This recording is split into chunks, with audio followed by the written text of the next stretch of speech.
Hi, everyone, and thanks for joining us for the webinar today. This webinar is called Game On, your one-stop shop for school health.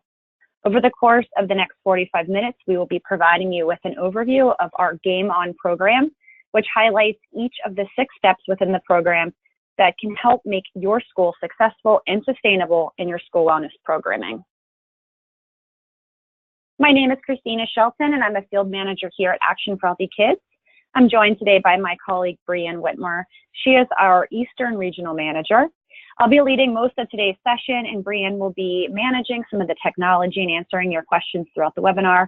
She may also be jumping in periodically to share some questions from our participants today and guiding some of the discussion. And we'll get into a little bit more of the chat box and how you can interact on the back end in just a moment. Let's review some of those logistics before we get started into the agenda. Once you're linked in, you'll see a control panel, and it's usually on the right side of your screen. You can use your telephone or your speakers on your computer to listen to the presentation, but everyone today will be muted to avoid static and background interference. There's a dialog box at the bottom of your control panel, and this is where you can type in questions into that dialog box as we're going along. And as I mentioned, Brianne will try to get them answered later and throughout the presentation during our time together. If there is something that Brianne isn't able to get to, or perhaps a question that requires a little bit of a deeper dive, Brianne may respond to you with an email address where you can get in touch with us after today's webinar, and we can certainly follow up with you after in that way as well. Today's webinar is being recorded. Links to the recording and handouts will be sent to you in about 2 to 3 business days after our time together. The main goal of today is to make sure that you are familiar with Action for Healthy Kids' Game On program so that you can use it to enhance your school wellness initiatives. We'll first give you a little bit of a background about Action for Healthy Kids, and then we'll talk through each of the 6 steps of Game On. We'll provide you with the resources and ideas for each step throughout the webinar and end with some resources and other suggested items to help you with successful initiative planning throughout this year.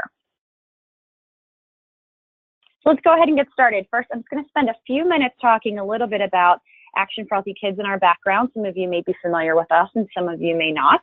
Action for Healthy Kids fights childhood obesity, undernourishment, and physical inactivity by helping schools to become healthier places. We are moms, dads, teachers, students, schools, and community leaders and school wellness experts who have banded together to create healthier learning environments for our children. We believe that everyone has a part to play in ending the nation's childhood obesity epidemic, and our programs, tools, and resources make that possible. We were founded in 2002 by former Surgeon General David Satcher. Today, we have more than 130,000 members. We also partner with dozens of professional organizations and associations, government agencies, and corporations at both the national, local, and community levels. So now you know a little bit about us, but let's get to know you. We're going to pull up a live poll now. We'll be doing a few of these throughout the webinar today, so please select the response that is most appropriate for you. And the question today is, what is your role at your school? So if you are a teacher, a principal, or administrator, district staff member, parent, or community member, or other. All right. So we have about 2/3 of our listeners today that have responded so far. So we're going to give everyone just a few more seconds to tell us a little bit more about yourself.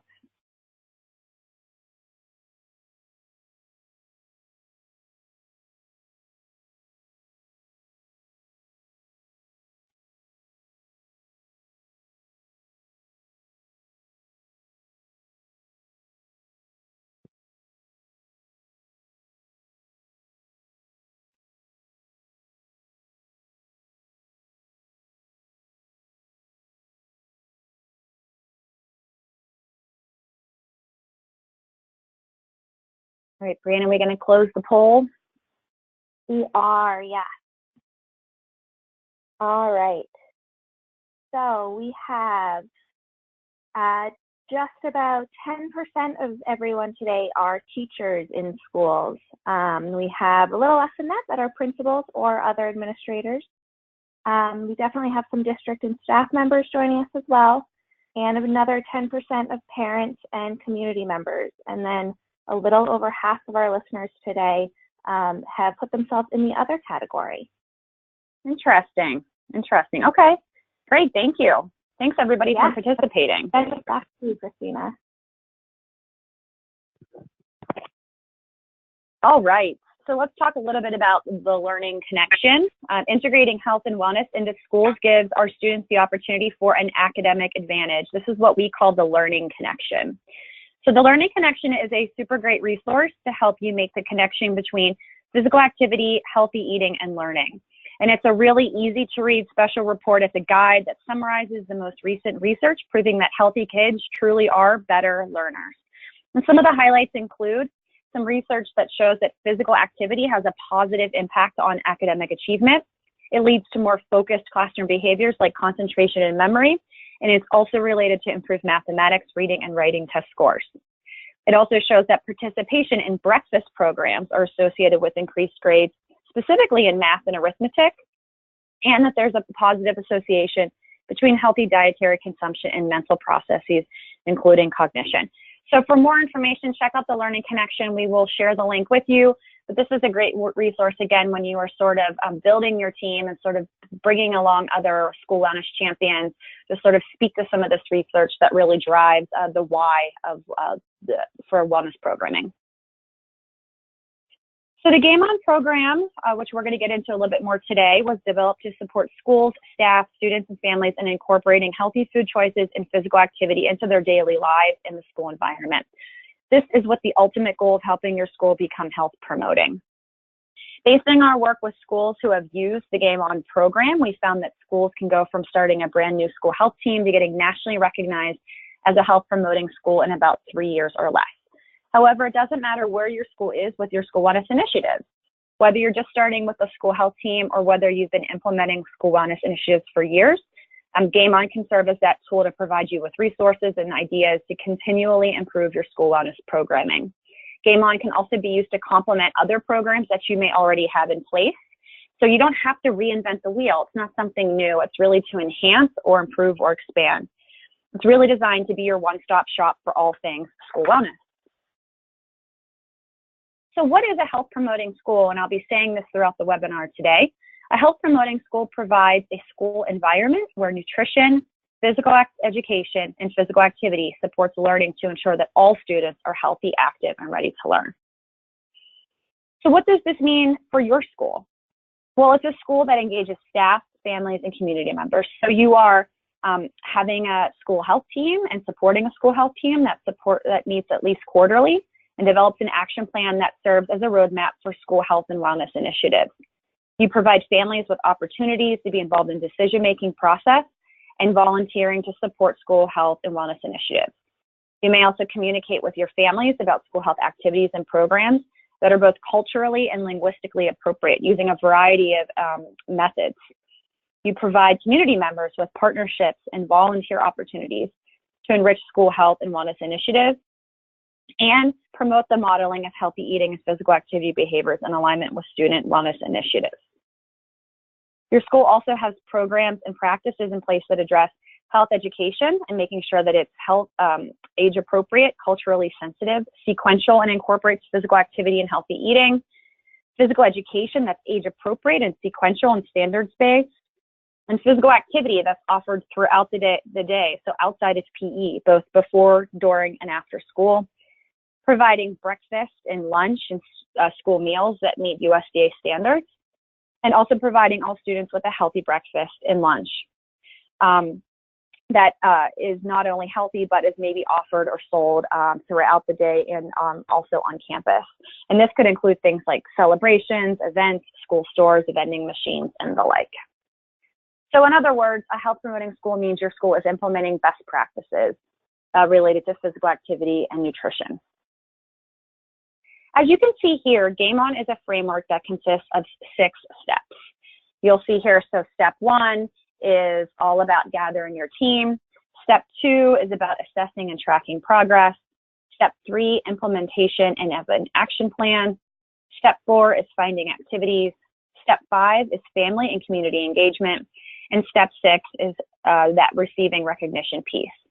We'll talk about each of these steps today, This framework is really intended to be a cycle that schools complete each year. For example, at the beginning of the school year, so where we are for most of our schools now, schools should focus on gathering your team, whether that means starting a new team or expanding membership from a previous team from a previous year. And when you get to step 4, find activities, that's where you'll find a lot of content and resources within Game On. Our program and this step in the Game On framework includes more than 80 fun and easy to implement ideas that focus on 2 categories, eating better and moving more. And these activities, what I love about Game On is that it's organized by room within the school building, as you can see in the blueprint on your screen. So it's super easy to search. For example, if you're a teacher and you're looking for ideas to move with your students, you can find them in the classroom on the blueprint. And then you'll be directed to activities intended to improve that sort of area for nutrition and physical activity. And I think the key here is that Game On is supposed to be and is meant to be flexible to meet your school's needs. Some of our schools use it as their go-to framework. Each year they start with step 1 in September, and they might work through all the steps during the school year, sort of ending on step 6 at the end of the year. Other schools use it as a program to implement existing programs at the school. So they may come on to Game On when they're looking for resources and sort of jump around within the steps. Regardless of whether you go through the steps step by step or you sort of jump around, hopefully the goal is that you'll find what you're looking for in ways to create sustainable school wellness initiatives.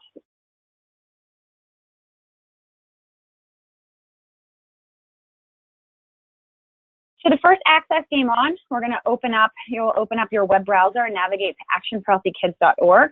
And once you arrive, you'll click on the tab on the top of the site that says Tools for Schools, and you'll see that circled here in that red screen or that red circle on your screen. For future reference, this is also where you will find information about school grants, improving wellness policies, and engaging volunteers on your school wellness initiatives. Once you've clicked on the Tools for Schools tab, click on the Game On program on the right-hand side of your screen, and this will take you to the Game On website. So what I'm going to do right now is actually exit from our PowerPoint. Just give me a moment here and take you over to our website. So as I just mentioned, you'll click on Tools for Schools. You'll see Game On right here. And that will take you to our Game On main landing page. And once you arrive on the Game On website, feel free to explore. On the right-hand side, you'll see each step. So all 6 steps are over here. This is where you'll find the resources and information for gathering a strong, diverse school health team to lead your efforts. Regardless of how advanced your efforts are, this is a great place to start at the beginning of the year to establish that infrastructure for your programming. So really a lot of our, again, schools start at step 1, but again, feel free to jump around. From there, we suggest navigating the remaining steps to make sure your efforts are aligned with your school's needs and strengths, resulting in sustainable wellness programming. We're going to be exploring each of these steps through the webinar today. And if you're looking for activity ideas and you're like, that's kind of where I want to start, I just need to get ideas for something that I might have going on this month or this year, you can simply click on the room and the school blueprint for instant resources. So each Game On activity is housed in the school blueprint, and that's for physical activity and nutrition. So if I click on, if I click on the classroom, you'll see what happens is you get a full list of Eat Better activities and a full list of Move More activities. A few that you might see on your screen is we've got indoor active recess and healthy taste tests and nutrition education. So you can click on any of these and start to explore. And once you click on that Get Started link, that'll take you right to the activity. So a great place to start is in that step 4.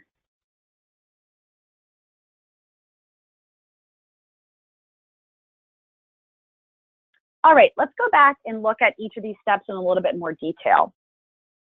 We'll start with step 1, gather your team. So this step outlines the key steps to building a school health team or school wellness council or a SHAC. There's lots of different names and acronyms that schools and districts around the country use. So this step will help you with recruiting team members, developing a vision, and conducting meetings. And it also provides resources for understanding your district wellness policies and tip sheets related to building teams over the long term. So let's take a deeper dive into some of the content. For those of you that have active school health teams, you know the importance of working together to get things done. Parents, teachers, students, school leaders and community members can make a lasting impact when we combine efforts. The key to providing children with consistent messages around health, nutrition, and physical activity is working together and having a plan. And Dr. David Thatcher, our founding chair, said, "There's no limit to what we can achieve when we combine with the right people." And it's so important that we consider this as we grow our school health team and our work. So let's start with what a health team is and what a health team does. In very general terms, a school health team or a school health council exists to make schools healthier. And their work may include implementing district policies, identifying health concerns either at the district, the community, or the school-specific level, developing a vision and goals, leading projects and programs that promote health under that health umbrella, raising funds to support programs, that might be with grant funding or even healthy fundraisers, assessing and measuring the impact of those programs and communicating that out, and then also promoting and celebrating successful school health initiatives. At the district level, teams really can work on some very large-scale projects that might have an impact across many schools. At the school level, though, it starts to drill down. Teams work on projects that have an impact at just that particular school. So it could look different ways depending on the structure of your team, whether it's district or at the school level. Parents, teachers, administrators, school staff, youth, board members, and community members can all be a part of the school health team. And as a best practice, school health teams should strive to meet at least quarterly during the school year. Before we go into any further, let's take a moment to pause and learn a little bit more about you and your school health team. So what does your school health team look like? My team or my school doesn't have a team. My school has a team on paper, but we don't meet. My school has a team and we meet 1 to 3 times per year, or my school has a team and we meet 4 or more times a year. All right, so we're going to give everyone a few more seconds to answer. We have about half of the listeners today that have responded so far.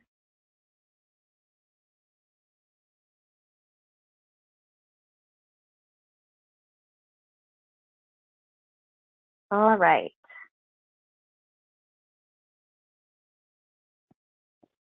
So it looks like the vast majority of the webinar attendants today do not have a team. So they're starting out fresh.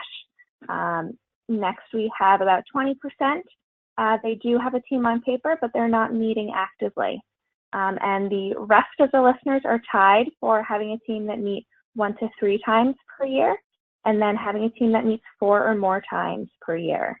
So it looks like we're spread out kind of pretty evenly across all 4 different categories. Awesome. Thanks, Brianne. Thanks, everybody, for participating in that. That helps us to better understand you and your work and how this conversation can apply to your team and your school.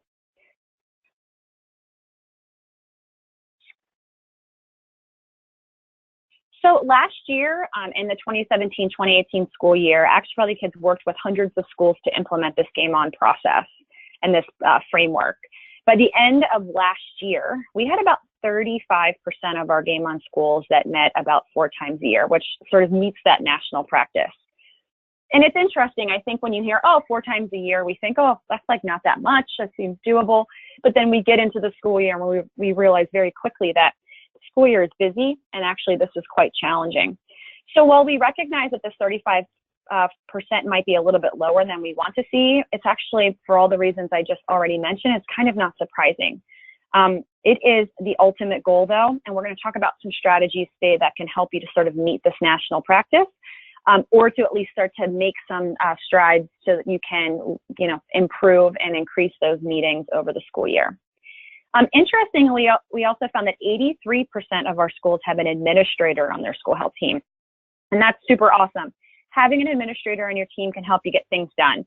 And it saves a lot of time too, in like reducing that back and forth between the school health team and your school's administrators. It's not always possible, but we definitely suggest that you strive to have an administrator like a principal or an assistant principal on your team. And if you do have a team and you cannot get an administrator, really think critically about who else could fill that role and could dedicate their time to working with you. Within step 1, you'll find strategies for building a strong health team, not only how to build it, but various tips for recruitment, hosting effective meetings, and develop a clear vision and a clear strategy. And we'll walk through some of those in the next slide. So whether you're just getting started or whether you've been active for a while, you need to have an elevator pitch, right? And this is basically how we talk to people very quickly and get them and let them know what our work is all about, get them interested in our work, and maybe even consider joining the team or joining our work. So this is definitely something that you should practice and get comfortable doing. It can be a little bit scary at first, but that elevator pitch can really move mountains in terms of activating and creating a sustainable and robust team. If you're just getting started, also think about the other champions that can help you lead your team, your committee. Think about PE teachers, school nurses, passionate parents. If there's already another group working on health-related activities, like a school garden or walk to school initiative, see if they'd like to join you. You don't always have to create a separate team. There might even be a team that you can integrate sort of this wellness work into. Wellness initiatives always have more power and more momentum when they're promoted together in solidarity and sort of in cooperation with other parts of your school, organizations, and other people. Also think about ways how you can get the principal's approval if you don't have that yet. And if you do have that approval, continue to engage with that principal so that you have their buy-in at the highest possible level of commitment to form your committee and your projects. At minimum, you want to make sure that your principal is aware of and gives you their approval for what you're doing. If you can get their support in public, that's even better. The most ideal situation is that your principal becomes an active participant on the wellness team. So take whatever you can get and go with it. Next, invite teachers, school staff, parents, community members, and even students to join the team. Consider speaking at a staff or PTA meeting or PTO meeting or other parent meeting. Ask the principal and staff to maybe even recommend potential members. So use your school's regular communication channels, use that elevator pitch, and get out there and start talking about the work you're doing and let people know that it's happening and get them excited. Some people might be shy about getting involved due to cultural differences, so it's also important to consider this as well. So give some people personal and verbal invitations to get involved. Some people don't communicate as well through email. Maybe it's through social media. Maybe it's one-on-ones, grabbing coffee or getting to know people in a personal setting. So think about how you can connect to people and invite them personally to get involved. And also consider asking them to ask other people that they may already know as well to get involved in the work that you do. Also, and think about key players and influencers at your school, some of that we've already talked to today. So those key people are super important. And again, invite student input and participation. Be clear about their roles and expectations, as they may not want to come to every meeting, but they may want to have a role in some other way. And this could even go for an elementary school as well. I know we tend to think of student participation in that maybe that middle school or high school, but I've seen some really successful school wellness teams bring in elementary students as well. Not again in a regular meeting setting, but through some very targeted approaches. So connect with your district, and district leaders can help you bring in more resources for your work. And the goal here really is that the team is what makes the work sustainable. No one can do this work alone, so connect with people in your community. So as you gather your team, here are some tips for some successful meetings. You want to really think about planning regular meetings at times that are convenient for people who are interested. Some things that tend to work well to help people get to meetings is offering childcare. So that can sometimes and often be a barrier for people to get to a meeting. You can also offer healthy snacks or meals. You can look to providing transportation or looking into those barriers with transportation to see if you may be able to host a meeting that is a more central location. So those are some common barriers, but you'll want to assess what those barriers are for your school and your community. You also want to make sure that you're creating a welcoming environment at every meeting. Little things like greeting each other in person and making eye contact go a long way. And also we suggest using name tags so that you and others can address people by name. And I think that is an important piece too, especially as you are bringing in new potential members. You want to also think about considering opportunities for conversation and interaction. People will feel more invested when they have developed relationships with others. So this may include getting to know you activities, icebreakers, but then also thinking about what people's areas of expertise are, or what are certain skills that people can bring that could really strengthen the team. And I think when we connect with people's skills and passions, it makes them feel like they're more integrated into our vision. And last, always have a focused agenda and set it out in advance and follow it. And this is important. Make sure that you include a start and end time with the meeting, and be sure to start and end on time. If people feel like the meetings are a waste of time, they'll stop attending. No one likes to have their time, feel like their time is being wasted. So follow that agenda, and if you start to seem like you're going to be going overtime, consider having that parking lot where you can table issues that distract from your agenda. Any key decisions that are made during the meeting should be summarized for next steps and shared with people after the meeting, both who were in attendance and who were not. You can do that through email, you can do that through phone calls, and now with social media and some of those online portals and programs and platforms, I think it makes meeting through virtual meeting spaces, or even, within our homes with conference calls and whatnot. It really does allow people to have more flexibility. And last, consider forming subcommittees. If your team starts to get too big, you may want to have smaller groups working on very targeted aspects of your projects and your initiatives. Okay, let's move on to steps 2 and 3 of Game On, which focuses on assessing and tracking progress. So we're going to discuss these 2 steps together, since the results of your school assessment are used as a guide to create that action plan. So one of the things that we recommend is that you use the School Health Index as your assessment tool.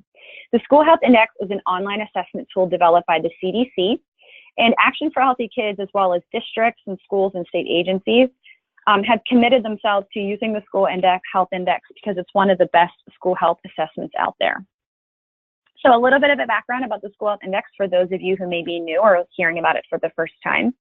The CDC updated the School Health Index, or the SHE, as you'll sometimes hear it called, in 2017 to align with the whole school, whole community, whole child model. And that's the infographic that you see on your screen.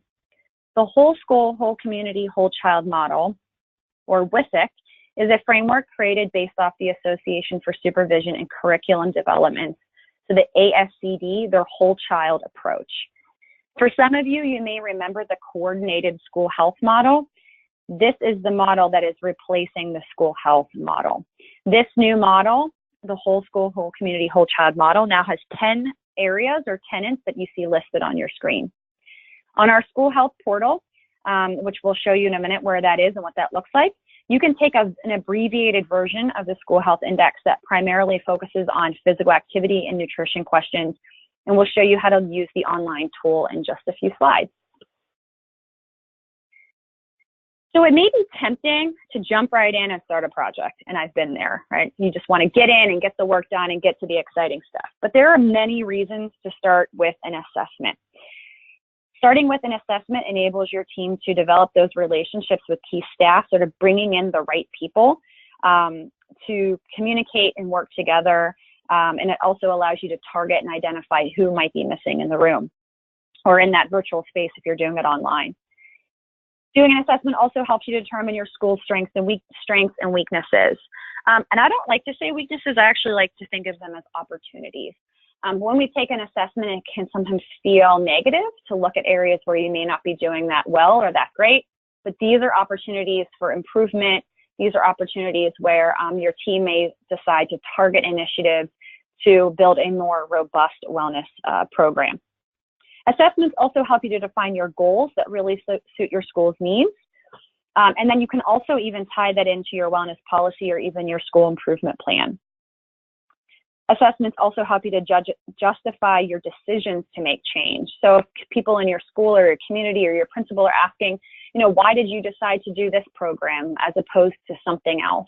You can point to that assessment and say that the assessment has shown you that that was an opportunity for improvement. And so, it allows you to sort of justify and reason as to why your team decides to do what you do.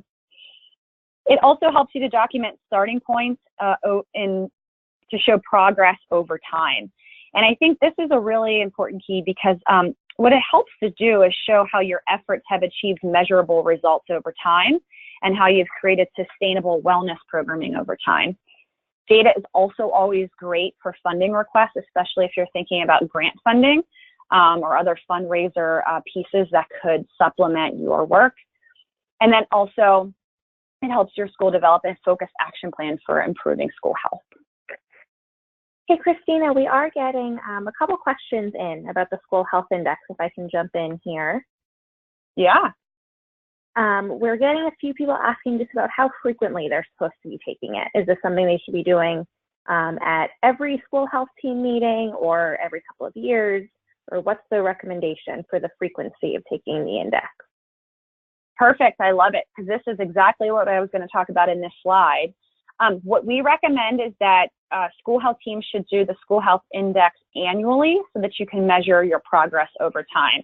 Ideally, a lot of schools do that at the beginning of the school year, and then they'll look at the end of the school year, and then that way they can measure those that progress school year over school year. But really, it's any time within a 10 to 12 month period within the annual year that we recommend.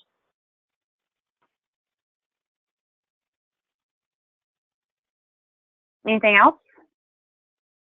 That is it. Thank you. Awesome.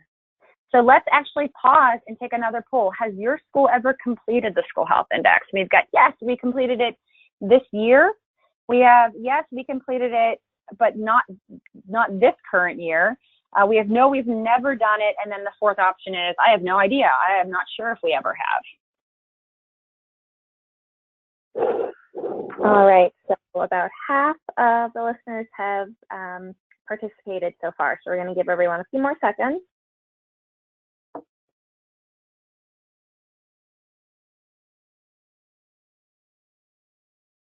All right. So we have about half of the listeners that are not sure if they have completed the School Health Index. Then we also have about 15% of people that says they have completed it this year. And a little more than that, so at 20% or 21%, people have completed it in the past, but they have not yet done it this school year. And then just a little lower than that, we have 17% that have never completed the index. Awesome. Thank you. Thanks everyone for participating. And hey, it's important to note here that when we say have you ever completed it, I guess I should have clarified, did you do it with Action for Healthy Kids? Did you do the full version on the CDC? And then we also have some schools who have done the School Health Index for the Alliance for a Healthier Generation. So there's really 3 places that you can do your School Health Index. If you aren't sure, one of the things I would talk to is your principal or a school administrator if you have a school wellness lead to do some digging. If you want to know if your school did your School Health Index with Action for Healthy Kids, you can email us after the webinar and we can do some digging for you and see if you've done it and even give you the results and even download your results if you're interested in seeing that. All right, thanks, Fran. So let's keep going here. I want to talk a little bit about some of the results that we got last year from our schools who completed the School Health Index for the 17-18 school year. When we looked at and we analyzed the data from last year, we saw 3 areas where schools really excelled. And you'll see them here on the screen. About 77% of our schools implemented recess. About 70% implemented or met, the school nutrition standards for smart snacks. If you're not sure what smart snacks are, this is a federal legislation that dictates the kinds of foods that could be sold at school outside or of the school meal program. So like a la carte, vending machines, school stores, and fundraisers, that kind of thing. And then 70% of schools exceeded and did a great job about communicating with families about school health and wellness initiatives. We did have some areas last year where we noticed schools really struggled. We had about 25% of our schools implemented farm-to-school activities. There's some speculation here as why this is such a challenge for schools. It may be because it's not required in a wellness policy. But essentially a farm-to-school activity, this includes things like growing food in a school garden, sourcing local produce from a local farm or gardener, and inviting farmers to come in. We had about 27% of schools implemented physical activity and fitness plans for their students, and about 29% with the modeling healthy and eating physical activity.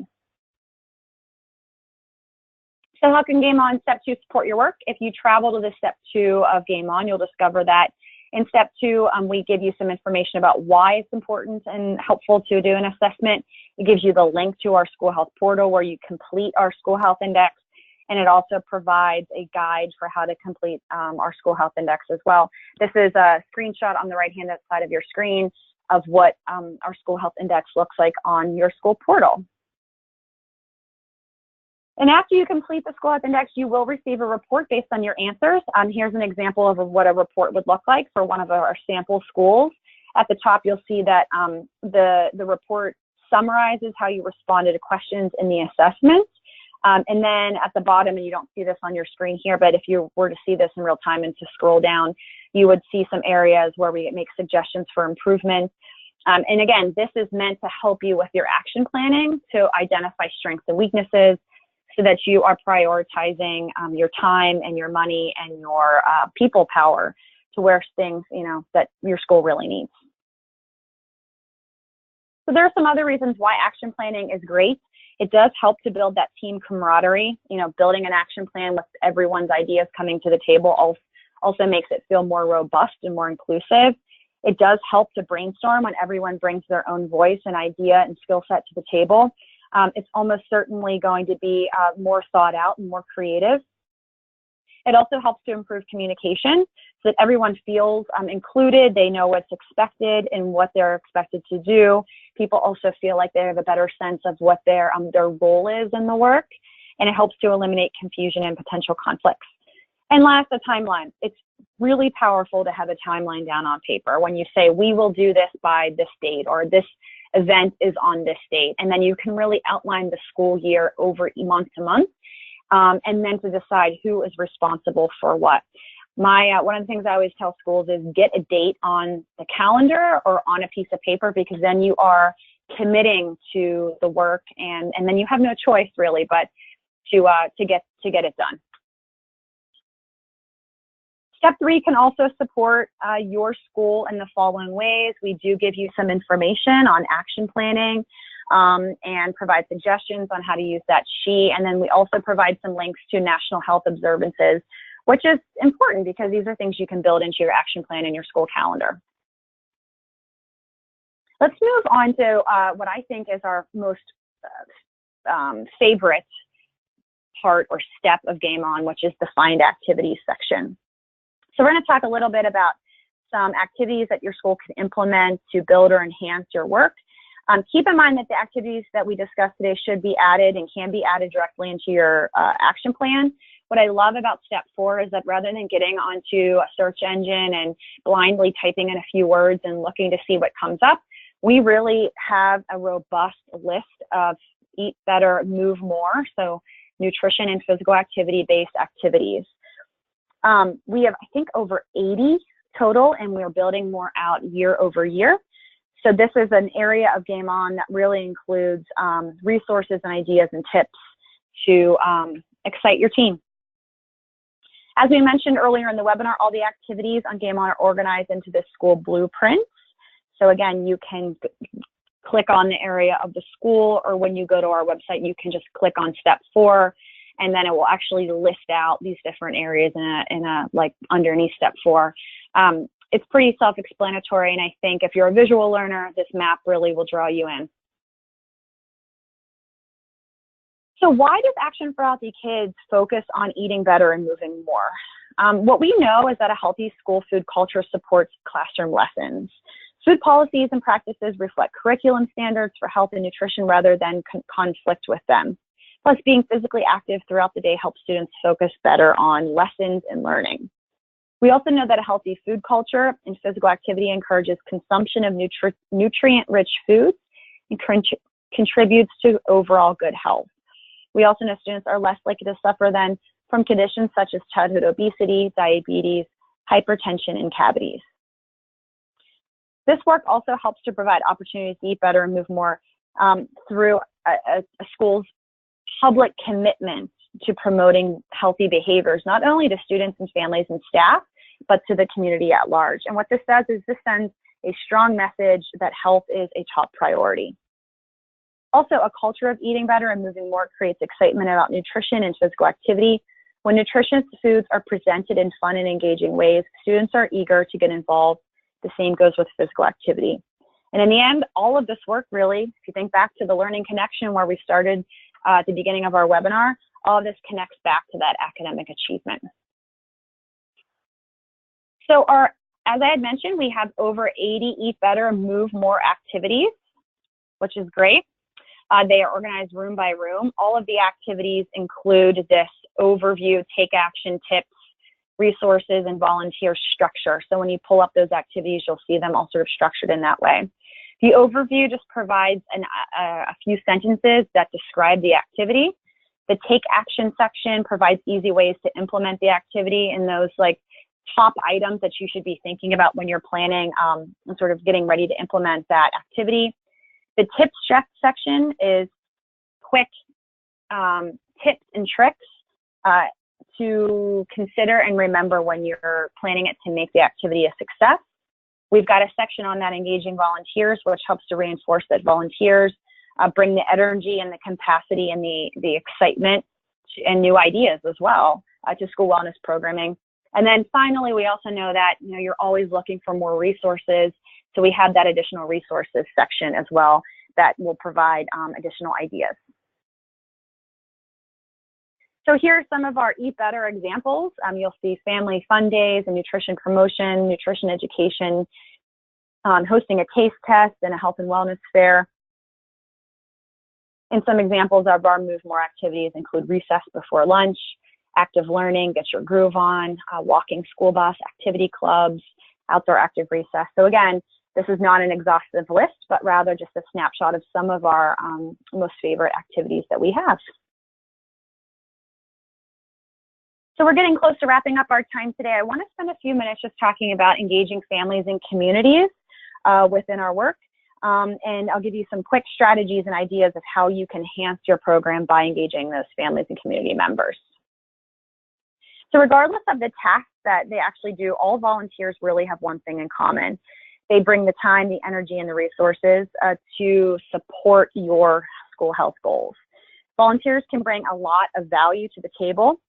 They have specialized skills, they have new perspectives, they have fresh ideas that can be really useful to complement or enhance your efforts. They also can bring energy to your initiatives, and I think that is something that I've seen time and time again is when volunteers come in, they're excited to be there, they're excited to do the work, and schools then and kids then get excited as well. Volunteers also provide a helping hand and a valuable skill set and a lasting impact and a lasting contribution. The more people that get involved, the easier it can become to gain additional support for their work. And eventually those volunteers go out into the community and they talk about your school and the work that they've been doing. And then you continue to build a more robust team with your school. So these are some of the pieces that volunteers can participate in time and time again. I know that it's important to consider what people's time commitments are in volunteering. Some people have more time and some people have more skill set and some people are more flexible. It's really important with volunteers, whether it be a family or a parent or a community member, to really meet them where they are and to meet their needs and goals for their volunteer work. That time piece is a huge barrier for volunteers. I know when we think about like having extra time to volunteer, it's hard for many of us to find that time, but really communicating with volunteers and listening to what their needs are and what their schedule permits. And again, meeting them where they are can help to build out volunteers that feel supported and valued in ways that are very intentional. So step 5 has strategies for engaging families with Parents for Healthy Kids tools and resources. There's more information about Parents for Healthy Kids on our website, so I'm not going to go into too much detail there. But we do have tips for engaging organizations and members, and we also have like a newsletter with Parents for Healthy Kids. So there's a ton of information to support the work of our parents and families in building school wellness teams. In step 5, you'll also notice that there's resources to support Every Kid Healthy Week. For those of you that are not familiar with Every Kid Healthy Week, this is a really great place, if you haven't done this already, to engage your parents and families and community members. So Every Kid Healthy Week is a national annual celebration of every year, and it can be with our schools, it can be with our funded schools, it can be with partners. And the idea here is to really celebrate your wellness achievements. It's a week to create momentum around school wellness, and it takes place the last week of April each year. In 2018, schools in 44 states across the country hosted more than 1,600 events and engaged over 675,000 students, parents, staff members, and volunteers. So put this on your radar. If you are thinking about hosting an event next April, consider making the focus be healthy kids and families, and integrate Every Kid Healthy Week into your work. We will be providing this link to you after the call of the webinar today so that you can register and get more information in the spring.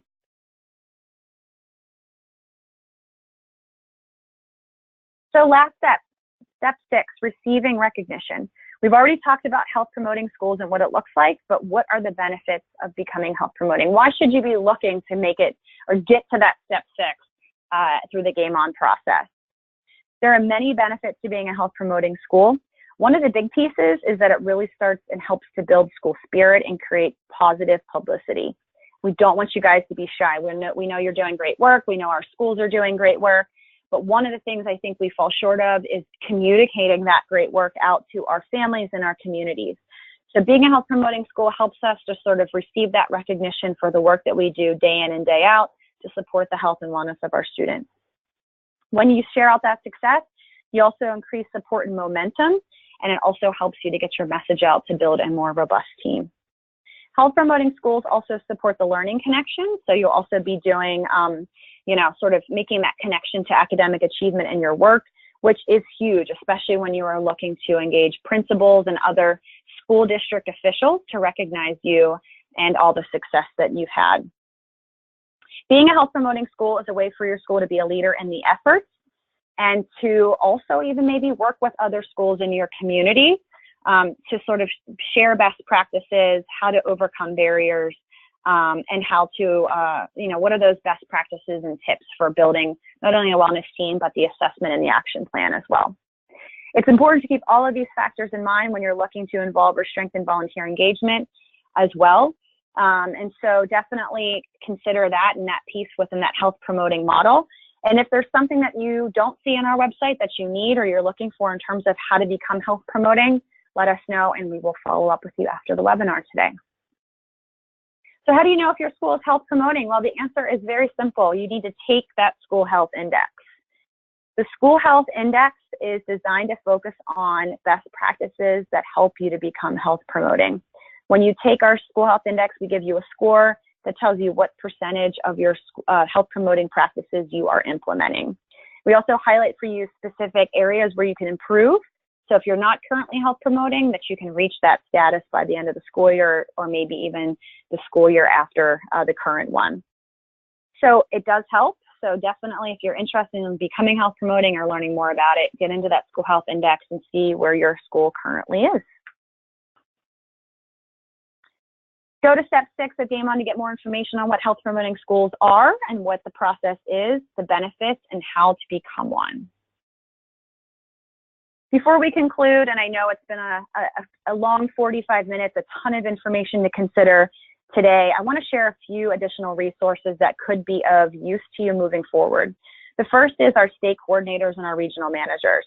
These are our boots on the ground. We have staff in states across the country who are available to help you meet your goals, to troubleshoot, to answer your questions. They are amazing. We're going to share the link to connect you with these folks in a follow-up email. If you are not sure who your state coordinator or regional manager is, I encourage you to check out that link after today and reach out to them and make that connection with them. Additionally, we do have school grants for healthy kids. Each year, we offer nearly 1,500 schools across the country with grants to meet your nutrition and physical activity goals. So going back to that sustainability piece and that fundraising piece, if you need funding to support the work that you're doing, check us out in February of 2019 when our grants are currently planned to open. So follow us for more resources. You can check out our Facebook page, Twitter, Instagram, Pinterest, Flickr, YouTube. You also can come to our website and email us. Again, if you need anything after today's call, our goal is, if we can't do it, is to connect you with someone who can, and to point you in the direction for the resources that you need. And if you do have any specific questions or follow-up, you can always email us directly at gameon@actionforhealthykids.org. For the sake of time, I'm going to wrap up today. If you need anything, reach out to us. We appreciate your time. We know you are busy. We appreciate all that you do to support healthy schools every single day. Have a great school year, and we look forward to working with you not only this year, but in many years to come. Have a great day, everybody. Thank you. Bye-bye.